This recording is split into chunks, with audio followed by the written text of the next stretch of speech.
तो आप 2.25 महीने में आनन फानन में आप जो है उनको एनओसी देना चाहती हैं। तो ये आपकी नियत पे बहुत बड़ा सवाल कि अब माशाल्लाह हर कोई मुझसे कांटेक्ट कर रहा है और कह रहा है कि नहीं, ये ज़मीन जामिया को ही मिलेगी, चाहे हम कहीं भी हद तक हमें जाना पड़े हम जाएंगे और जामिया को ये ज़मीन साइन ना करने दिए जाए। अच्छा, तो भाई ये क्या मतलब है? इस तरीके से तो आप टोटली मुझे हरास कर रही हैं। यानी वो उसमें मुझे एक रिपोर्ट भी की है थाने में कि भाई मेरी और मेरे बीवी बच्चों की जान को ख़तरा है, इन लोगों से ख़तरा है। उसमें क्या कहते हैं, आपकी नजमा अख्तर साहिबा है, दाव पर लगा दी है। अपनी बीवी बच्चों की जान को मैंने दाव पे लगा दिया है, सिर्फ़ और सिर्फ जामिया में धमकाते हैं कि आपने ये काम गलत किया है, आपकी नौकरी ख़त्म हो जाएगी। मैडम जो हैं बहुत बड़ी ताकत रखती हैं, बिल्कुल रखती हैं, क्योंकि वाइस चांसलर ने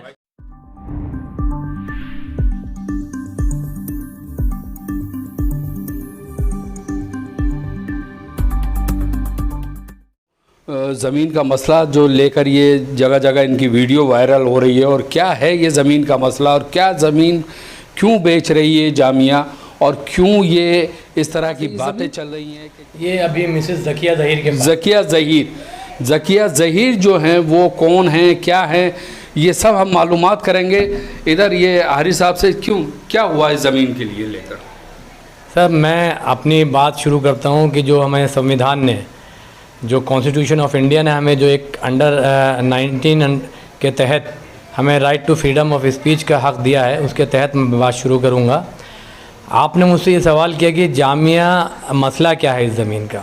जी देखिए, मसला कुछ नहीं है, हमारी जो अथॉरिटी है और ख़ासकर जो हमारी नजमा अख्तर साहिबा हैं, उनको एक ये ज़िद हो गई है कि मुझे एनओसी देनी है।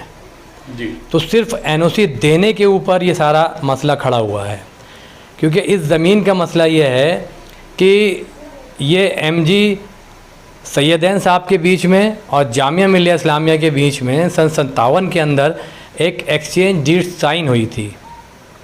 तो जब ये एक्सचेंज डीड साइन हुई थी तो जामिया ने ये कंडीशंस लगा दी थी कि जब कभी भी आप इस ज़मीन को बेचेंगे तो ये ज़मीन सर्किल रेट पर जामिया मिल्लिया इस्लामिया पहले लेगी, और इन केस अगर जामिया इस ज़मीन को लेने से रिफ्यूज़ करती है तब जामिया एनओसी देगी, और बग़ैर एनओसी के, नो ऑब्जेक्शन सर्टिफिकेट के, आप इस ज़मीन को बेच नहीं सकते हैं। तो सिर्फ एक ये छोटा सा मसला है। तो जामिया जब दे रही है तो वो तो बेच सकते हैं, तो अब अभी इसमें बीच में बात कहाँ से रह गई। जामिया नजमा अख्तर जो हैं एनओसी दे रही होंगी, ठीक है ना, हाँ। और वो ज़किया जो हैं वो बेच रही हैं, तो इसमें बात कहाँ से रुक गई कि ये ना बेच सके।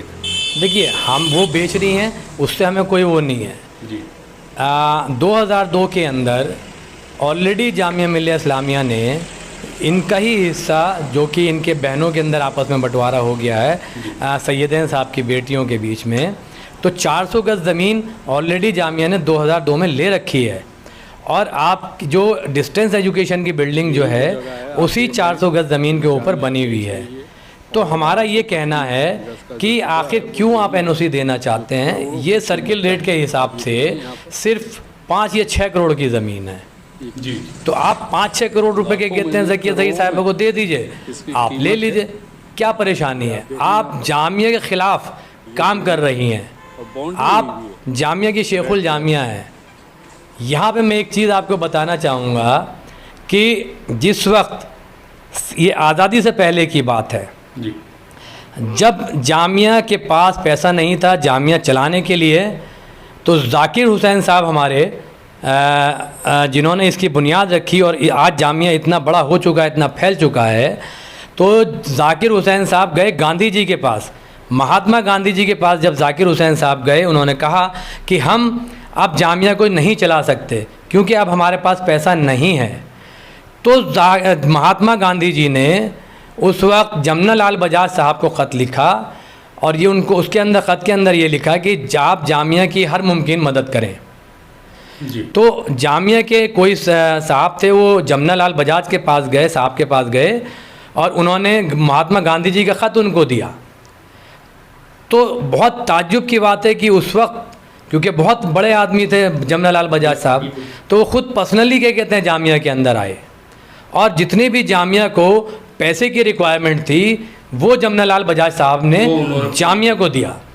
तो हमारा फिर यही सवाल है कि आखिर एक तरफ नजमा अख्तर साहिबा ये कहती हैं कि साहब हमारे पास पैसा नहीं है, जामिया के पास पैसा नहीं है। ऐसा नहीं है कि जामिया के पास पैसा नहीं है, जामिया के पास बहुत पैसा, सरकार अच्छा खासा पैसा दे रही है। और आप सबसे पहले जामिया आप सरकार को लिख करके भेजती हैं कि साहब इस तरीके से ये हमारे पास ऑफ़र आई है, और ये ऑफ़र भी आए हुए तकरीबन 1.5-2 साल हो चुके हैं। तो ऐसी क्या वजह है, आपकी नीयत में क्या ऐसी चीज़ चल रही है, आपके दिमाग में क्या ऐसा चल रहा है कि आपने 1.5-2 साल से कोई एक्शन नहीं लिया, और 1.5-2 महीने आपके बचे हुए हैं। अब 2.5 महीना भी नहीं बचा, 2 महीने बचे हैं। तो आप 2 महीने में आनन फानन में आप जो है उनको NOC देना चाहती हैं। तो ये आपकी नीयत पे बहुत बड़ा सवाल खड़ा चाहूँगा कि आप क्यों इसके अंदर बीच में कूदे, और क्या मसला है आपका, क्या निजी जो पहले जामिया यहीं से स्टार्ट हुई थी, बुनियाद जामिया की यहीं से पड़ी थी, जो आज जामिया मिडिल स्कूल के नाम से जाना जाता है। तो मैं उसी मदरसा इब्तिदाई जामिया मिडिल स्कूल में as a physical education teacher काम कर रहा हूँ। मेरी पढ़ाई, मेरी तालीम इसी स्कूल से हुई है। पहली क्लास से लेकर के ग्रेजुएशन मैंने जामिया मिलिया इस्लामिया से किया है।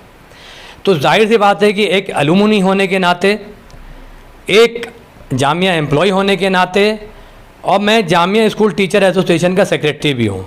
तो ये तीनों चीज़ें क्या कहते हैं मेरे पास। तो एक जामिया से मुझे मोहब्बत है, एक जामिया से मुझको लगाव है। और जैसे कि हमारी जामिया पूरी बिरादरी है, तो सब जानते हैं कि जितने भी जामिया बिरादरी है सबको जामिया से मोहब्बत है, जामिया से प्यार है। तो मैंने ये कदम सिर्फ इसी वजह से उठाया कि जामिया का नुकसान ना हो। जो ये NOC जल्दी में NOC देना चाहती हैं तो वो NOC ना दे पाएँ, इसी वजह से मैं जो हूँ हाई कोर्ट मूव किया, और हाई कोर्ट ने जामिया की किसी भी दलील को नहीं माना है, और उन्होंने हमारी बात को ऊपर रख करके हाई कोर्ट ने हमें रिलीफ दी है, और 23 नवंबर तक इसके ऊपर स्टे लगा दिया है। स्टे लगा दिया है, जब तक ये मतलब बेच नहीं सकते। हाँ, जब तक कुछ काम नहीं कर सकते, उसको NOC नहीं दे सकते। हाँ, वो बेच नहीं सकती। हाँ, वो बेच नहीं। बड़ा मैं आपको यहाँ पे एक किस्सा और बता देता हूँ। रमेश चंद टोंगर जी, जो कि स्टूडेंट यूनियन के शायद सन 77-78 के अंदर क्या कहते हैं प्रेसिडेंट हुआ करते थे। तो आप ये जो ज़मीन इस वक्त देख रहे हैं, जो वाइस चांसलर का नया गेट बना हुआ है, यहाँ से लेकर के इंजीनियरिंग फैकल्टी तक, ये ज़मीन 20 एकड़ ज़मीन है। 20 एकड़ कोई मामूली ज़मीन नहीं है।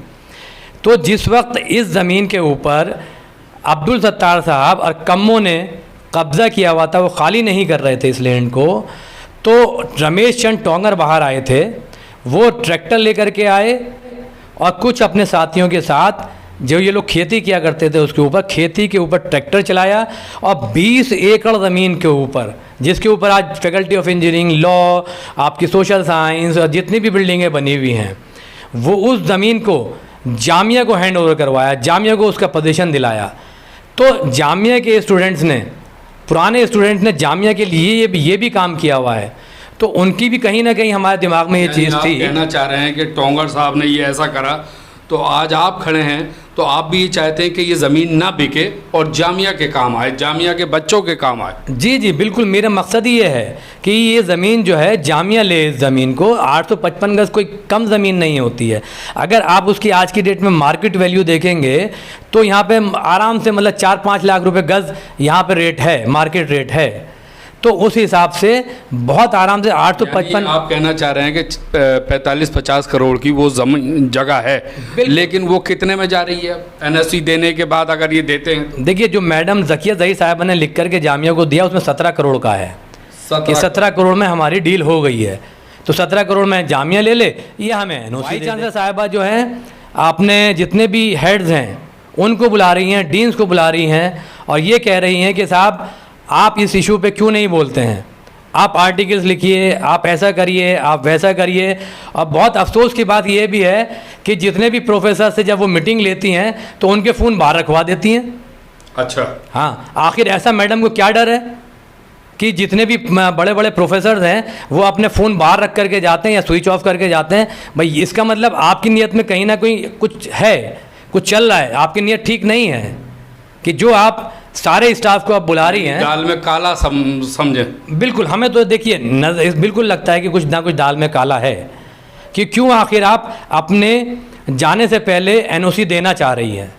भाई 2.5 महीना बचा है, 2.25 महीना बचा है, भाई आप क्यों कर रही हैं? कोई भी नेक्स्ट वाइस चांसलर आएगा, आप छोड़ दीजिए उसके ऊपर डिसीजन, वो देखेगा। कुछ उन्हें उसमें कोई निजी फायदा दिख रहा हो सकता है भाई, जामिया के लिए कोई फ़ायदे की काम करके जा रही हूँ वो, अगर आप जैसे आपने बताया कि 2.5 महीना रह गया, 2.25 महीने रह गए, हो सकता है जामिया के लिए फ़ायदे की बात काम करके जा रही हूँ, जामिया उसको याद रखे।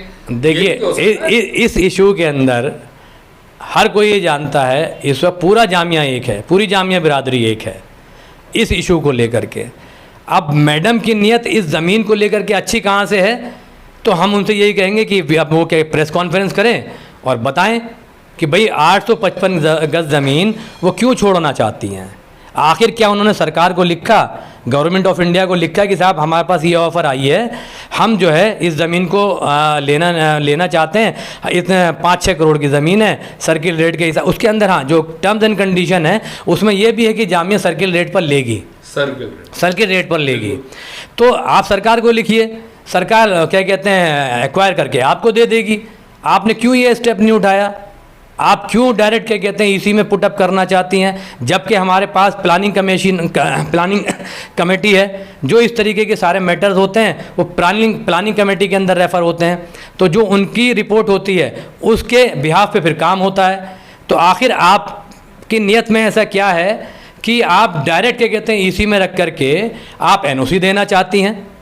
तो ये आपके नीयत पे सवालिया निशान खड़ा करता है कि आखिर आप क्यों ऐसा करना चाहते हैं। कि आपको धमकियां भी आ रही हैं, कौन लोग हैं वो, कौन ऐसे हो सकते हैं जो आपको धमकियां दे रहे हैं? देखिए जो लोग मेरे पास आते हैं मुझे मतलब वो डायरेक्ट धमकाते तो नहीं हैं, इनडायरेक्ट वे में धमकाते हैं कि आपने ये काम गलत किया है, आपकी नौकरी ख़त्म हो जाएगी।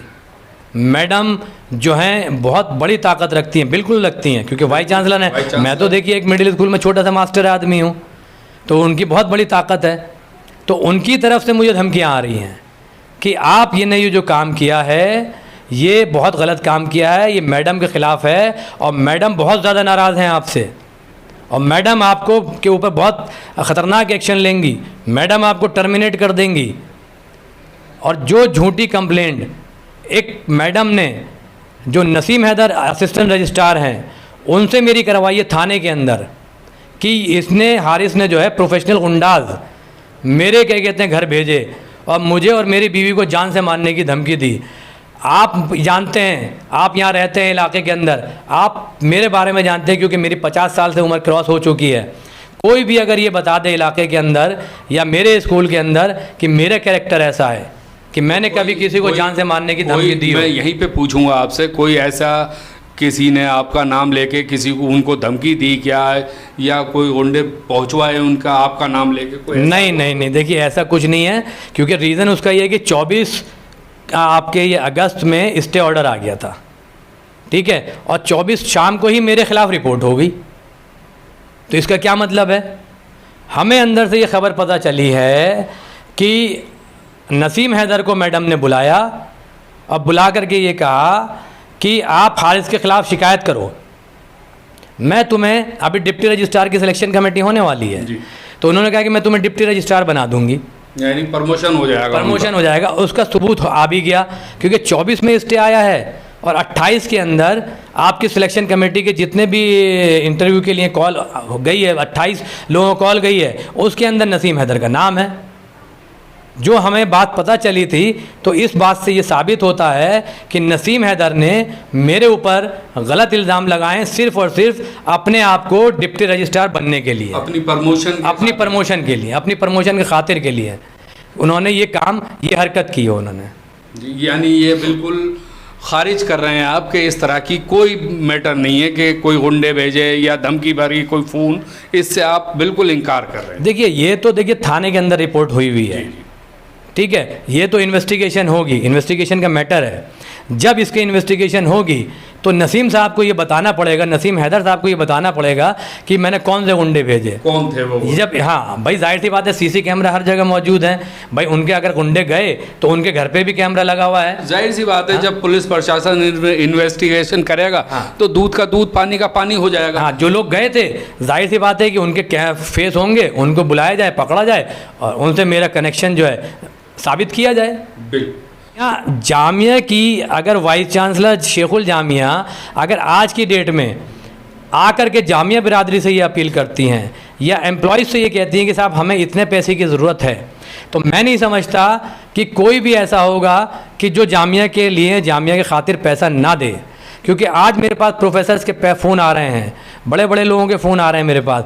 वो प्रोफेसर तो ये तक कह रहा है कि हम अपनी सैलरी से 1 लाख रुपए डिडक्ट करा देंगे, जो कि जामिया ही डिडक्ट करे, अपने अकाउंट में डाले। बड़ा स्टाफ है जामिया का, अगर जैसे आपने बताया 1 लाख करा देंगे तो मेरे ख्याल में तो ये करोड़ों वैसे ही हो जाएंगे। बिल्कुल हो जाएंगे। जामिया जैसे कह रही है कि पैसे नहीं है, तो ये तो पैसे वैसे ही पूरे हो जाएंगे और उससे ज़्यादा हो जाएंगे। जी, यहाँ पर देखिए मैडम की नीयत पे शक होता है। फिर क्यों, अगर मैडम जो है अपील करती आकर के सोशल मीडिया पे या अपना नेशनल मीडिया को बुला लेती हैं, एक प्रेस कॉन्फ्रेंस कर लेती हैं कि हमें भैया पैसों की ज़रूरत है, ज़मीन हमें चाहिए, हम इस ज़मीन का ये इस्तेमाल कर सकते हैं, तो पैसा मिलता। क्योंकि जिन प्रोफेसर ने मुझसे ये कहा तो ये कह रहे हैं कि बहुत से प्रोफेसर कोई 2 लाख देने को तैयार है, बहुत से प्रोफेसर 10-10 लाख रुपए देने को तैयार हैं जामिया के लिए, जामिया के खातिर। पैसा तो पूरा हो गया, उससे ओवर हो गया जी। लेकिन मैं आपसे ये पूछूंगा चलते चलते कि आपको डर नहीं लगता कि आपकी नौकरी के ऊपर बात आ जाए, आपको हटा दिया जाए, या आपको अभी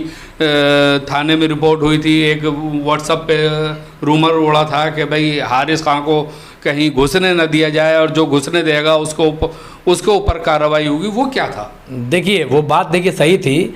ये जो आपके प्रोफेसर अतीकुर रहमान है ना, इन्होंने हमारे स्कूल को प्लेटफॉर्म बनाया, स्कूल को प्लेटफॉर्म बना करके ये आज प्रोफेसर बने हुए हैं। अगर ये स्कूल के अंदर प्रोवोस्ट नहीं होते तो ये आज प्रोफेसर नहीं बनते। लेकिन इन्होंने चाटुकारिता की पूरी हदें पार कर दी हैं। इतने ये चाटुकार हो गए हैं अतीकुर रहमान और प्रोफेसर इकबाल कि मैं इनके बारे में कुछ कह ही नहीं सकता। ये इतने लालची हैं कि इन्होंने जामिया के फ़ायदे को, जामिया के हित को ताक पे रख दिया है और अपने आप को आगे बढ़ाने के लिए ये क्या कहते हैं अथॉरिटी का साथ दे रहे हैं, यानी उसमें अपना निजी फ़ायदा ढूंढ रहे हैं। बिल्कुल, ये दोनों लोग जो हैं अपना निजी फ़ायदा देख रहे हैं। अतीकुर रहमान ख़ास तौर से, जो इन्होंने क्या कहते हैं एक नोटिस निकाला है कि इनके ऊपर बैन किया गया, इन्होंने एज ए सिक्योरिटी इंचार्ज निकाला है और उसके अंदर लिखा है कॉम्पिटेंट अथॉरिटी। कॉम्पिटेंट अथॉरिटी हमारी एग्जीक्यूटिव काउंसिल होती है, वाइस चांसलर नहीं होता। कॉम्पिटेंट अथॉरिटी हमारी ईसी है, एग्जीक्यूटिव काउंसिल। क्या एग्जीक्यूटिव काउंसिल ने परमिशन दी अतीकुर रहमान को कि आप इस तरीके से नोटिस निकालिए? तो इलीगल है, वो तो हम जाएंगे अभी कोर्ट से, वो उस पर ख़त्म हो जाएगा, उसमें कोई ऐसा नहीं है। एक वीडियो और वायरल हो रहा है कि मुझे साइन नहीं करने दिए जा रहे हैं। अच्छा, हाँ, तो भाई एक ऑफिस इंचार्ज है, उन्होंने मुझे साइन नहीं करने दिए जब मैं गया वहाँ पर अपना ड्यूटी के ऊपर। ये भी गलत है कि आप कोई आदमी, सरकारी आदमी ड्यूटी पे जा रहा है, आप उसको क्या कहते हैं ड्यूटी करने से रोकें, ये भी एक ऑफेंस है। तो जब मैं गया तो उन्होंने मुझे साइन करने नहीं दिया, वो वीडियो वायरल हुआ है, वो हाथ पैर जोड़ रहे हैं वो। तो जब मैंने उनको वीडियो रोका तो उन्होंने ऑफ द रिकॉर्ड मुझसे ये कहा कि जो मैडम ने मुझसे ये कहा है कि वाइस चांसलर साहिबा का मतलब मेरे पास मैसेज आया है कि हारिस को साइन ना करने दिए जाए। अच्छा, तो भाई ये क्या मतलब है? इस तरीके से तो आप टोटली मुझे हरास कर रही हैं, यानी वो उसमें मुझे काम तक नहीं करने दे रही। ड्यूटी आपने ज्वाइन करी, वो सिग्नेचर नहीं होंगे तो प्रूफ भी नहीं होगा। हाँ, जाहिर सी बात है कि मैं अगर काम पे नहीं आऊँगा, आप मुझे साइन नहीं करने देंगे, तो आप कल को आप क्या कहते हैं एब्सेंट मार्क करके मेरे खिलाफ कार्रवाई कर देंगे। बिल्कुल, तो ये मसला है, इस तरीके से मुझे हरास किया जा रहा है। और मुझे तो ये ख़तरा है कि कहीं मेरी जान पे और मेरी बीवी बच्चों के जान के ऊपर ख़तरा है टोटल। मैंने तो क्या कहते हैं एक रिपोर्ट भी की है थाने में कि भाई मेरी और मेरे बीवी बच्चों की जान को ख़तरा है, इन लोगों से ख़तरा है। उसमें क्या कहते हैं आपकी नजमा अख्तर साहिबा हैं, उसमें प्रोफेसर इकबाल हैं, उसमें अतीकुर रहमान हैं और उसमें नसीम हैदर हैं। यानी हक की बात कहने वाले को ख़तरा ही महसूस होता है और ख़तरा होता है हक की बात कहने वाले को। हक कड़वा ज़रूर होता है कि हक की बात अगर कोई कहता है सामने, वो कड़वा ज़रूर होता है, लेकिन वो सही होता है। जी, आप बिल्कुल सही कह रहे हैं। लेकिन आपने एक सवाल पूछा था कि भाई आपका निजी क्या फ़ायदा है। जी जी, आप ये बताइए, मैं छोटा सा मास्टर आदमी हूँ, करोड़ों की जामिया की ज़मीन को मैं आज बचा रहा हूँ। मैं आज बचाने के लिए मैंने अपनी नौकरी दाव पर लगा दी है, अपनी बीवी बच्चों की जान को मैंने दाव पे लगा दिया है, सिर्फ़ और सिर्फ जामिया के खातिर, क्योंकि मुझे जामिया से मोहब्बत है, जामिया से प्यार है। मैं सिर्फ बोलता नहीं हूँ, मैं करके दिखाता हूँ। हमारे जितनी भी जामिया बिरादरी है, मैं उनसे ये अपील करता हूँ कि आप लोग निकल के आइए बाहर और क्या कहते हैं, मैडम से बात कीजिए, अतीकुर रहमान से बात कीजिए, इकबाल हुसैन से बात कीजिए कि आखिर उनके क्या निजी स्वार्थ हैं कि वो वाइस चांसलर का साथ दे रहे हैं। जामिया का साथ देने की बजाय वो नजमा अख्तर साहिबा का साथ दे रहे हैं। आखिर ऐसी क्या वजह है इन दोनों की कि वो इतने नीचे गिर चुके हैं, इतने नीचे स्तर पे जा चुके हैं कि आज पूरी जामिया बिरादरी उनके ऊपर थू थू कर रही है। एक कड़वा सवाल मैं भी आपसे करूंगा, जो सुनने में भी कड़वा है, उसका जवाब आपसे मांगूंगा कि निजी मामला तो मैंने पूछा, लेकिन जैसे आप कई वीडियो वायरल हो रही हैं आपकी, कई जगह आप न्यूज़ चैनल पे आप बोल चुके हैं, तो कहीं ऐसा तो नहीं कि आप चाहते हैं कि भाई मैं इस तरह से कई वीडियो में कई न्यूज़ चैनल पे आऊं और बताऊं इसको, तो ये दबाव पड़े इनके ऊपर, और जो घोटाला हो रहा है उसके अंदर भी मुझे कुछ शामिल हो जाऊं मैं, तो उसके अंदर कुछ आपको निजी फ़ायदे हो जाए। देखिए, डायरेक्ट ना बता के इनडायरेक्टली चलना। नहीं, देखिए ऐसा है कि आप मुझे बहुत अच्छे से जानते हैं, मेरी पैदाइश इस इलाके की है। अगर जहाँ तक प्रॉपर्टी वगैरह का मसला होता है, इस इलाके में बहुत सारे, आपको पता है कि गैंग हैं जो स्टे लेकर के आते हैं, ज़मीनों पे कब्ज़ा कर लेते हैं, बाहर से आए हुए लोग। मेरी तो यहीं की पैदाइश है भाई। ये मैंने इसलिए पूछा कि जैसे सर्कल रेट जाहिर सी बात है 50, 55, 60 चल रहा होगा, तो वो 855 गज ज़मीन है, तो वो 4-5-6 करोड़ की हो गई, और ये तकरीबन जिस हिसाब से ज़मीन है तो ये 45-50 करोड़ की ज़मीन है जी। तो 17 करोड़ में दी जा रही है टोटल ज़मीन। तो बाकी जो बची रकम, तो ऐसा भी तो हो सकता है कि उसमें हम भी खुश, आप भी खुश। नहीं, देखिए ऐसा नहीं है, क्योंकि अल्लाह का लाख लाख शुक्र है कि कभी मैं ज़मीनों के मसले मसाइल में नहीं पड़ा हूँ, और अल्लाह ने इतना दे रखा है कि हमारा काम चल रहा है, और आगे भी आप लोग देख सकते हैं कि कभी इस चीज़ का कोई भी चीज़ सामने नहीं आएगी। अगर मुझे इन चीज़ों में आना ही होता तो जितने भी आज के इलाके के अंदर छोटे छोटे बिल्डर्स हैं या बड़े अब बिल्डर्स हो गए हैं, बाहर से आकर के लोगों ने यहाँ पे काम शुरू किया है, अगर मेरी नीयत, अगर मेरी सोच ऐसी होती तो आज मेरी इलाके के अंदर बहुत ज़्यादा प्रॉपर्टी होती, करोड़ों की प्रॉपर्टी मेरी इकट्ठी हो चुकी होती, मुझे नौकरी करने की ज़रूरत ही नहीं होती। मैं क्यों करता छोटी सी नौकरी जामिया की? तो मुझे ये सारी चीज़ें नहीं हैं। एलिगेशन लगाने वाले लगाएंगे कि पीछे से हारिस साहब भी कुछ ले रहे हैं, हारिस साहब का भी फ़ायदा है, तो ऐसा अल्लाह का शुक्र नहीं है। मैं जामिया के लिए खड़ा हुआ हूँ, जामिया की मोहब्बत के लिए खड़ा हुआ हूँ, जामिया के स्टूडेंट होने के नाते खड़ा हुआ हूँ, और इंशाल्लाह आगे भी अगर इस तरीके के कुछ मसले मसाइल आए हैं तो मैं हमेशा जामिया के खातिर, जामिया को बचाने के लिए मैं कोर्ट से अपील की है। हमने हाई कोर्ट से CBI इंक्वायरी की भी अपील की है कि CBI इंक्वायरी सेट की जाए इसके ऊपर। जब CBI इंक्वायरी सेट हो जाएगी तो दूध का दूध और पानी का पानी में हो जाएगा। जी हारिस साहब, मैं आपसे दो चंद बातें कुछ और पूछना चाहूँगा कि ये ज़मीन की तो जामिया को सख्त ज़रूरत है।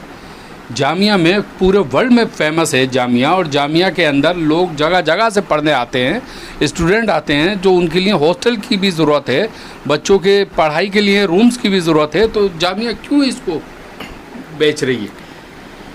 देखिए, जहाँ तक मेरा अपना मानना है ज़ाती तौर पे, तो ये क्या कहते हैं, जो ज़मीन है, ये जो जामिया की जायदादें हैं, ये जो संपत्ति है जामिया की, ये किसी एक वाइस चांसलर की नहीं है। बिल्कुल, ये जितने भी जामिया बिरादरी है जो यहाँ से पास आउट होकर के जा चुके हैं, या इस वक्त जो मौजूदा तालिब इल्म हैं, मौजूदा छात्र हैं, ये उनकी है। जितने यहाँ पे काम कर रहे हैं, चाहे वो टीचर्स हों, चाहे वो एडमिनिस्ट्रेटिव स्टाफ हो, उन सब की ये ज़मीन है। किसी एक जामिया की वाइस चांसलर की नहीं है। वाइस चांसलर तो आते जाते रहते हैं, लेकिन जो जामिया के टीचर्स हैं, जो आने वाली हमारी नस्लें इस ज़मीन का इस्तेमाल करेंगी, ये उनकी है। और ये एक तरीके से अगर हमें देखा जाए तो ये एक देश की संपत्ति है। चाहे आने वाली नस्लें हमारी पढ़ेंगी इसी के अंदर, हम लोग तो आज हैं, कल चले जाएंगे, लेकिन जो हमारी आने वाली नस्लें हैं वो इसी ज़मीन का इस्तेमाल करेंगी। जिस तरीके से हमारे बुज़ुर्गों ने एक सोच करके, उनकी जो नियत थी, आज वो नियत इतनी बड़ी हो चुकी है कि जामिया एक इतना तनावर दरख्त है कि उसको गिराना आसान नहीं है। तो कहीं ना कहीं मुझे ये लगता है कि इस तरीके के अगर वाइस चांसलर जामिया में आएंगे तो जामिया को इसी तरीके से वो बेच करके जाएंगे। तो अगर इन्होंने मान लीजिए ये VC साहिबा ने ज़मीन ये बेच दी, तो आगे तो इनको चस्का लग जाएगा कि जब ज़रूरत पड़े ज़मीन उठा के बेच दो, अगर कोई वीसी और आता है तो। अब ये आपने बताया कि 2 महीने रह गए हैं, तकरीबन 2.25 महीने, तो ऐसे तो चस्का लग जाएगा। देखिए, ये आपने बहुत एक इम्पोर्टेंट सवाल किया कि जो ये 4 अगस्त की एक मीटिंग हुई थी, इसके अंदर एक पॉइंट ये भी था कि जामिया की जो 5 लीज़ की ज़मीनें हैं, उसके अंदर 5 लीज़ कैंसिल कर रही है जामिया, ये कह कर के कि हमें ज़मीनों की ज़रूरत है। और दूसरी तरफ वो जो ये ज़मीन ले सकती है, आसानी ले सकती है, उसको एनओसी देने के लिए तैयार है मैडम। तो ये क्या मसला, अब ये देखिए, मैं आपको ये दिखाता हूँ, ये एजेंडा नंबर 9 है, इसके अंदर साफ लिखा है कि जो जामिया की लीज़ की 5 आपकी लीज़ हैं, वो वक्त से पहले जामिया जो है कैंसिल कर रही है जी। और दूसरी तरफ ये कहती है कि हमें ज़मीन की ज़रूरत नहीं है। ये अजीब मसला है। तो ये एक तरह से डिप्लोमेटिक बातें हुई है। हाँ, बिल्कुल। देखिए, जगह की ज़रूरत भी है, हाँ, और जगह बेची भी जा रही है। एक चीज़ मैं और आप लोगों को बता देना चाहता हूँ, जो यहाँ के बहुत सारे लोगों को पता भी नहीं होगी, कि जो अभी ओखला हेड पर जो MCD स्कूल है, ये भी जामिया की लैंड है। जामिया ने MCD को लीज़ के ऊपर दे रखा है, और ये लीज़ जामिया चाहती है कि कैंसिल हो जाए, अब लीज़ बढ़ा नहीं रही है। तो यहाँ पे जो एक नजमा अख्तर साहिबा का जो पद्मश्री है, वो जामिया की वजह से आप आज की डेट में पद्मश्री हैं। अगर वो जामिया की वाइस चांसलर नहीं होती तो पद्मश्री उनको नहीं मिलता। तो ये वो लीज़ भी क्या कहते हैं, जामिया कैंसिल कर रही है, बढ़ा नहीं रही है। यानी आप कहना चाह रहे हैं जो ओखला हेड पर जो स्कूल है, MCD का छोटे बच्चे पढ़ते हैं, हाँ, जी, वो भी जामिया की लैंड है। हाँ, वो भी जामिया की लैंड है, वो भी जामिया ने MCD को लीज़ पर दे रखी है। तो ये भी है इसके अंदर। तो वो जामिया अब लीज आगे देना नहीं चाह रही? नहीं, जामिया MCD को लीज़ बढ़ाना नहीं चाह रही है। वो चाह रही है कि जो टाइम है, जो टाइम एक लिमिट है लीज़ का, वो ख़त्म हो जाए तो जामिया उसको अपने वापस ले ले, वो ले लेगी। हाँ, वो ले लेगी, उसमें कोई वो नहीं है। तो ये सारी चीज़ें हैं। तो हम यही चाहते हैं कि जो ज़मीन है, ये ज़मीन जो है जामिया को मिले, हर हालत में जामिया को मिले। यानी आप देखें कि यहाँ पे वीसी साहिबा जो हैं, एक तरफ मीटिंग में जो कॉन्फ्रेंस मीटिंग होती है, उसके अंदर ये कहा जाता है कि हमारे पास ज़मीन की शॉर्टेज है, हमें ज़मीनें चाहिए हॉस्टल बनाने के लिए, गर्ल्स बॉयज़ और पढ़ाई के लिए बिल्डिंगें बनानी है। लेकिन एक तरफ ये खेल खेला जाता है कि जो लीज़ पर पहले ज़मीनें दी हुई थी, उन्हें बेचा जाता है। उनमें से कुछ प्रॉपर्टी 5 हैं लीज़ जामिया की ज़मीनें। नंबर 1 आबिद हुसैन साहब, तैयब साहब, मुशीरुल हक साहब, शफीकुर रहमान किदवाई साहब और असगर इस्लाही साहब, ये 5 लीज़ हैं। 5 लीज़ को कैंसिल कर रही हैं कि हमें ज़मीनों की ज़रूरत है, और दूसरी तरफ एनओसी दे रही हैं जो आसानी से ले सकती हैं ज़मीन। ज़किया, क्या नाम बताया आपने? ज़किया ज़हीर साहिबा। ज़किया ज़हीर साहिबा को परमिशन दी जा रही है, और ख़ुद भी नहीं ख़रीद रहे हैं। वो जामिया को जब ज़रूरत है तो ख़ुद ख़रीदना चाहिए वो ज़मीन। यहाँ डिप्लोमेटिक बातें चल रही हैं, ज़मीन के ऊपर खेल चल रहा है। ये जामिया है साहब, और जामिया यूनिवर्सिटी किसी के बाप का नहीं है। जामिया यूनिवर्सिटी बच्चों की तालीम के लिए एक इदारा है। जामिया में लोग दूर दूर से आते हैं, पूरे वर्ल्ड से आते हैं। जामिया एक पढ़ाई का बहुत बड़ा इदारा है ये, और यहाँ पर जामिया का वर्ल्ड में नाम है यहाँ पर। तो जामिया के अंदर जो ये खेल खेला जा रहा है ज़मीन को लेकर, इसका पर्दाफाश करने हमारे सामने ये मौजूद हैं हारिस साहब। देखिए, ऐसा है कि अभी तक तो कोई साथ नहीं था, मैं अकेला ही चला था। जी। तो अब लेकिन ये है कि अब माशाल्लाह हर कोई मुझसे कांटेक्ट कर रहा है और कह रहा है कि नहीं, ये ज़मीन जामिया को ही मिलेगी, चाहे हम कहीं भी हद तक हमें जाना पड़े, हम जाएंगे और जामिया को ये ज़मीन दिलाएंगे। मिलनी भी चाहिए। जी। इसी के साथ मैं अहमद, ज़ियान न्यूज़ एक्सप्रेस, जामिया।